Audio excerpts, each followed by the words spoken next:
बिस्मिल्लाहिर्रहमानिर्रहीम।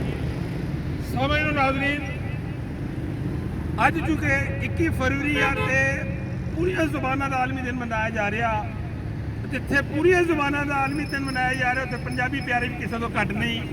तो अज इस वेले जिला कौंसल हाल से जिला कौंसल के बाहर खड़े हाँ और इत्थे तमाम पंजाबी प्यारे पंजाबी ने प्यार करने वाले खड़े ने और मेरे नाल पंजाबी और उर्दू के बहुत खूबसूरत शायर और बहुत खूबसूरत इंसान जनाब सैयद हामिद रज़ा साहब खड़े ने।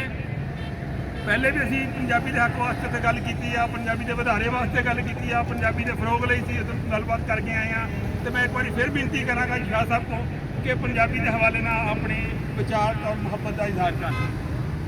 डॉक्टर इजहार अहमद गुलजार साहब, मैं थोड़ा बहुत शुक्रगुजार है। अज दुनिया भर के आलमी ज़ुबानां का दिहाड़ मनाया जा रहा है। तो पाकिस्तान और खसूसन फैसलाबाद के जिंदा दिलाने फैसलाबाद अज जिला कौंसल हाल के बाहर कचहरी बाजार के जोड़े कचहरियां के बाहर असी सारे इकट्ठे हुए हैं जिन्हें भी उर्दू पंजाबी के लिखारी है ने।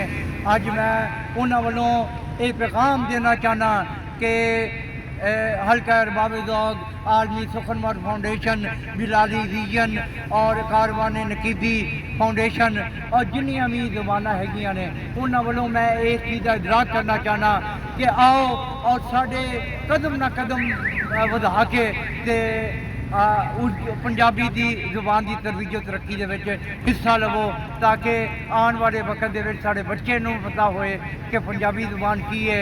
पंजाबी जुबान पहली जमात तो लैके 16वीं तक, फिर इसकी MS और फिर इसकी PhD के दाखिले मुमकिन बनाओ। साड़ी धियाँ साढ़े पुत्र जोड़े ने वो पंजाबी पढ़न लिखन से समझन। और मैं इस चीज़ को Faisalabad DCO deputy commissioner commissioner Faisalabad और फिर चीफ मिनिस्टर फैसलाबाद लाहौर पंजाब और उसके अलावा प्राइम मिनिस्टर पाकिस्तान और इसके अलावा साढ़े चौधरी सरवर साहब ने गवर्नर पंजाब सारियां इस चीज़ का इदराक करवाना चाहना कि आओ साढ़ा कदम न कदम मिलाओ और पंजाबी जुबान की माँ बोली जुबान की तरवीज तरक्की के भरपूर हिस्सा लगाओ। मेरे देश के मालका ना उतरे कोई अजाब, मेरे देश के मालका ना उतरे कोई अजाब, तेरा वसे काबा सोने मेरा वसदा रवे पंजाब। कौन जियारत हीणी आखे मां बोली है साड़ी, दुनिया के नक्शे ते हिक ते है पंजाब दिल्ली। पंजाबी दा आलमी दिहाड़ा इस हवाले के नाल हुण मुशायरा थोड़ी देर बाद शुरू होने वाला, उदों तक लेने थोड़ी जी